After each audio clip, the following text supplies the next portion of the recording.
Assalamualaikum warahmatullahi wabarakatuh. Perkenalkan nama saya Nova Alaska dengan NIM 85 dari kelas TPC Institut Teknologi Petroleum Balongan. Di sini saya akan presentasi mengenai casing pemboran. Nah, apa sih casing pemboran? Casing merupakan komponen struktur utama dari sebuah sumur bor yang terbuat dari baja yang berbentuk tabung yang digunakan untuk melapisi lubang sumur guna untuk menjaga stabilitas pada sumur tersebut. Casing juga memiliki fungsi yang pertama yaitu mencegah gugurnya atau robohnya dinding sumur, mencegah air tanah terkontaminasi dengan lumpur bor, menutup zona bertekanan abnormal dan zona loss, menjaga kestabilan lubang bor, mengisolasi hubungan antar formasi, dan menjadikan tempat dudukan blowout preventer serta peralatan produksi lainnya. Di sini ada jenis-jenis casing. Yang pertama ada konduktor casing yang biasanya memiliki diameter 16-36 inch yang berguna untuk menampung mud untuk mensirkulasikan agar mencegah pembesaran pada lubang sumur bor. Yang kedua ada surface casing yang biasanya memiliki diameter 9-5/8 inch sampai 20 inch yang berguna untuk melindungi formasi dari lapisan air bersih atau fresh water. Kemudian yang ketiga ada intermediate casing yang biasanya berukuran 9/5/8 inch sampai 13/5/8 inch yang berguna untuk menutup zona-zona yang akan menimbulkan masalah seperti low circulation. Yang kemudian yang keempat ada production casing yang biasanya memiliki diameter 13 inch yang berguna untuk menyediakan tempat berkumpulnya fluida yang akan diproduksikan. Dan yang terakhir ada liner yang biasa dipasang berhimpitan dengan intermediate casing pada kedalaman 100-150 feet yang berguna untuk mengurangi biaya casing dan biaya untuk running casing. Next, di sini ada spesifikasi casing. Terdapat 3 standar EPA untuk berat casing. Yang pertama yaitu nominal weight, yaitu berat yang dihitung secara teoretikal terhadap casing yang mencakup drat pin atau kopling untuk setiap panjang 20 feet. Terus ada flange end weight, di mana casing tersebut diukur beratnya tanpa memiliki drat dan kopling. Terus ada thread and coupled weight, casing yang memiliki drat pada kedua ujungnya dan kopling pada salah satu ujungnya.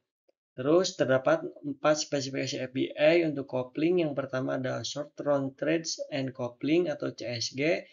Kemudian ada Long Round Threads and Coupling atau LCSG. Kemudian ada Buttress Thread and Coupling atau BCSG.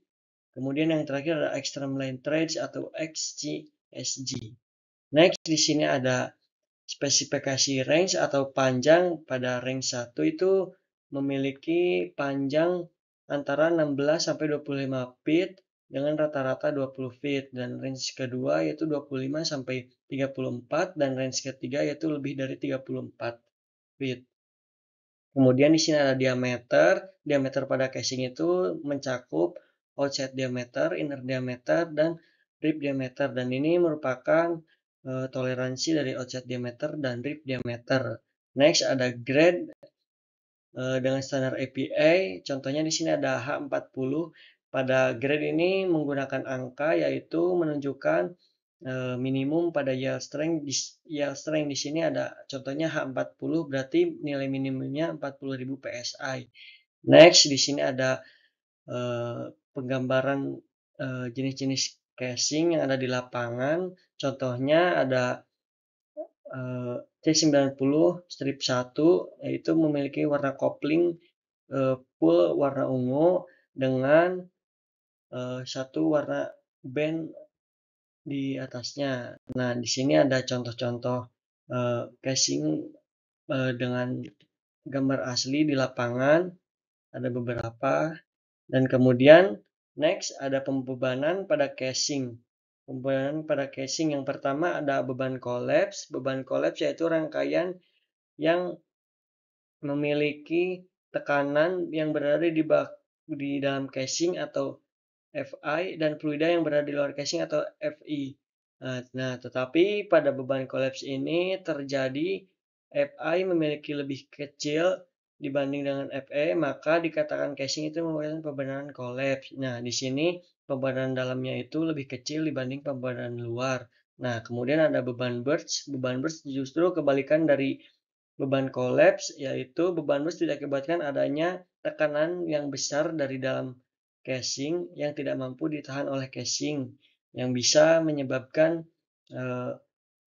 loss circulation atau hilangnya lumpur. Kemudian next di sini ada tension, beban tension. Beban tension yaitu setiap sambungan pada casing harus mampu menahan berat rangkaian casing di bawahnya dan ditarik atau tension load terbesar pada bagian paling atas pada rangkaian. Next di sini ada tipe sambungan casing.